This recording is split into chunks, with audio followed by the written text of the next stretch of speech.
大家好，这里是比你掌柜。如果说上一个被全网群嘲演技的鞠姐是脑袋空空、重颜轻点的摆烂王，那么杨幂就是她另一个极端的高级摆烂王。先聊很早李少红就指出过的杨幂演技的问题所在，过度消耗下的演技疲态。问题呢是她很小就在摄制组，对演戏呢是太习以为常了，她自己都下意识的是一种程序化的表演，就是快乐就是哈哈哈，然后呢痛苦呢就是哇哇哇，就是她不过脑子，以至于她最后知道想过脑子的时候吧，他不知道怎么过。固化的表演模式在《哈尔滨1944》这部戏里，杨幂被嘲出去的神似姚安娜吃鸡，洋洋喝水的超雄戏就非常明显。她为了表现自己这个角色的愤怒阴狠，一直在疯狂的给表演做加法。别说我拿杨幂跟秦昊比欺负人，就拿剧里跟杨幂演的关雪一样，看上去有点超雄翁心雪的简小江来说，她是怎么用微表情和肢体语言去演一个暴躁、固执、有攻击性，还有点神经质的人呢？我最后告诉你一次，我不真。演员的肩膀紧绷拱起，像是快要炸毛的动物，眉毛挑高，眼睛瞪大，手指敲击桌面，强调自己所说的话，声音放低，语气却带着威胁。后面发火的时候，情绪也是连贯的，且没有多余的表情。而杨幂是怎么演的呢？皱眉、动嘴、抖下巴。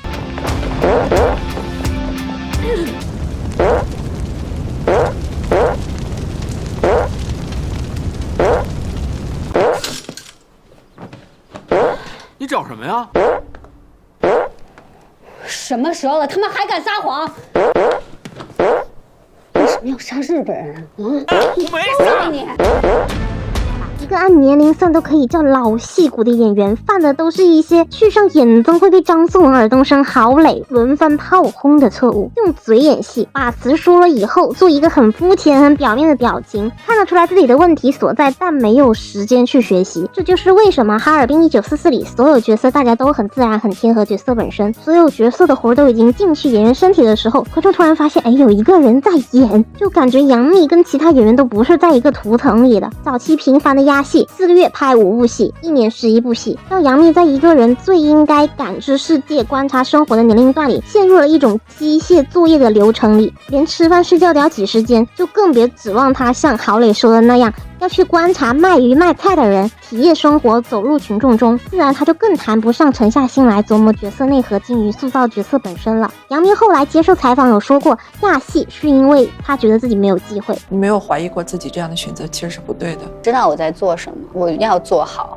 我做的更多了，然后大家才会关注到我，才有机会去拍电影，才有机会做一个好演员，然后才有机会跟优秀的人合作。2011年宫锁心玉让杨幂一朝爆火，机会接踵而至。红颜孤岛惊魂上映，粉丝为了刷票房，很多都是一个人把这部豆瓣开分3.4的烂片刷了5、6遍，甚至10几遍。400万的成本，收回9000万的票房，被央妈的第10放映室点名吐槽，粉丝不以为耻，反以为荣，大肆四方，由此开启粉丝为偶像烂片买单，市场劣币驱逐良币的粉丝营销。这一现象持续8年，直到上海堡垒，这场粉丝模式的票房现象才终于折戟沉沙。在那个亚戏被称作拼命三娘的时代，短暂的红利似乎已经悄然蒙蔽上了杨幂的双眼，让那个充满灵气的郭襄、雪见、西瑶不见了，取而代之的是被饭圈粉丝模式簇拥成王的流量。拥有咖位和机会之后的杨幂确实在慢慢减产，也交出了较为出圈的《古剑奇谭》《三生三世十里桃花》等作品，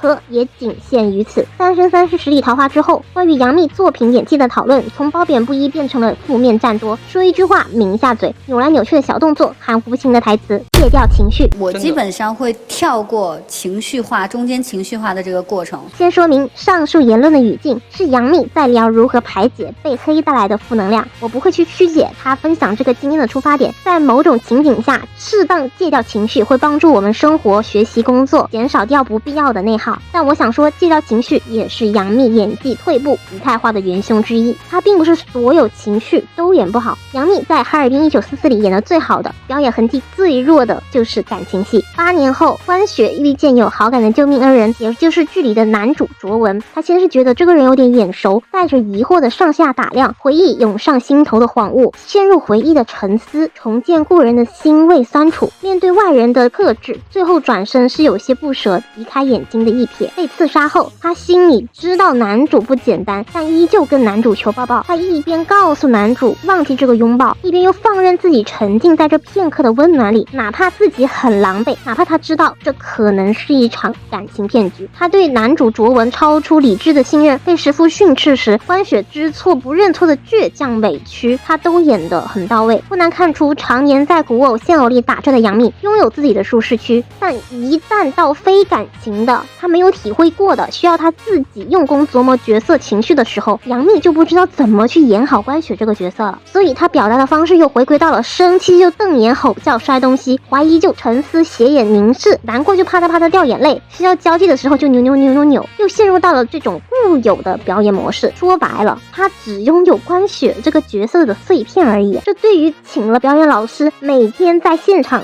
砸台词琢磨表演的杨幂来说，这是不符合常理的。这个锅不仅杨幂要背，编剧也要背。很多人也会拿杨幂的关雪去对标王鸥的汪曼春，可我想说这两者的内核是不一样的。汪曼春呢，很来自于她的原生家庭和后面与明楼的情感纠葛，汪家的底色就是肮脏不义的，还是学生时期的曼春做不到出淤泥而不染的坚定，但是还能做到为别人的幸福而祈祷，为别人的不幸而悲伤。包括最后走错了路，他从明楼口中听到那个恍如隔世的自己时，汪曼春的眼中是有悲伤有不甘的。明楼的出现对于汪曼春来说是一抹亮光，是他身处环境中的良心慰藉。所以当明楼听大姐的话离开了汪曼春之后，失去希望的他会心动于日本人的重用。从未吃过战乱之苦的富家小姐，年轻时不堪汉奸的骂名，情商或许就是他最大的挫折。他始终是处于上位的既得利益者，为刀向更弱者向同胞来获得被需要的价值与意义。他所谓的共情在跟治愈自己比起来一文不值。有了这些内核，汪曼春这个杀人不眨眼的女魔头才是成立的。往往也演出这种上位者天真的残忍。关雪一个因为日本侵略者失去亲人流离失所几乎丧命的受害者，后来去日本受训更是吃尽了苦头，落了一身的疤。在世唯一的亲人他的姨父因为跟他一样走错了路被刺杀身亡。根据第11集里，师父还提到他有更大的志向，不排除关雪之后会有更大的身份。根据以上种种，关雪这个角色对日本人的情感应该是复杂的，他渴望通过日本人的权利达到某种目的，保他活下去，保他实现更大的志向。但他偶尔还是会恨，为他自己吃过的苦恨，为他死去的亲人恨。去日本受训，跟着师父一路摸爬滚打上来的关雪，他理应有外露的让人畏惧的营造出来的暴躁狠辣，但也应该有拿捏下属操控人心的圆滑世故，该狠的时候狠，该软的时候软。关于这些我都没有在杨幂演的关雪身上看到，也没有在这部剧里面看到。杨幂演绎的关雪更像是一个单纯情绪不稳定偶尔恋爱脑的疯子上司。网上有传言说关雪是满清瓜尔佳氏的后代，想通过日本修复好国家的，也有说关雪是中日混血的，但这些都无法构成这个人物呈现出来效果单一的理由。川岛芳子够复杂吧，看看梅艳芳是怎么演的吧。哈尔滨1944里的关雪其实是很适合也很贴杨幂的一个角色，漂亮有野心有手腕，世人眼中不好惹的女强人。关雪说过要把自己身上的疤都刻到别人身上，杨幂写过杀不死我的都会让我更强大。按理来说杨幂应该是那个最懂关雪在恶意中行走，自己杀出一片天的人。但在写稿的时候，这剧已经播到18集，我却始终看不到关雪这个角色本身。杨幂终究不是关雪，关雪也没有借着杨幂的演绎来这世上走一回，杀不死她的也没有让演员杨幂更强大。说到底，她和6年前演的《跑贝尔》里的那个残疾女主一样，她只是在演杨幂演的江萌，她戒掉了情绪，也戒掉了与角色共生共情的能力。如果这不是一部秦昊加张黎的谍战剧，而是一部古偶，杨幂在剧里的演技比起之前或许还能夸一句进步到了瑕不掩瑜的地步，起码她抿嘴的毛病好了很多，台词没气，后槽牙打不开说话，还有点小时代的味道，但也比她之前的夹子音要顺耳一点。知错认错不改错，多看几个近期杨幂对于表演的采访，就会发现她是语言上的巨人，行动上的矮子。杨幂不像其他人一样被捧到了一个位置，看不到自己瑕疵的地方。她知道自己的表演存在一定理所当然的固有惯性，她知道演绎一个人物需要了解人物背景、成长方式。突然间开始在固定的在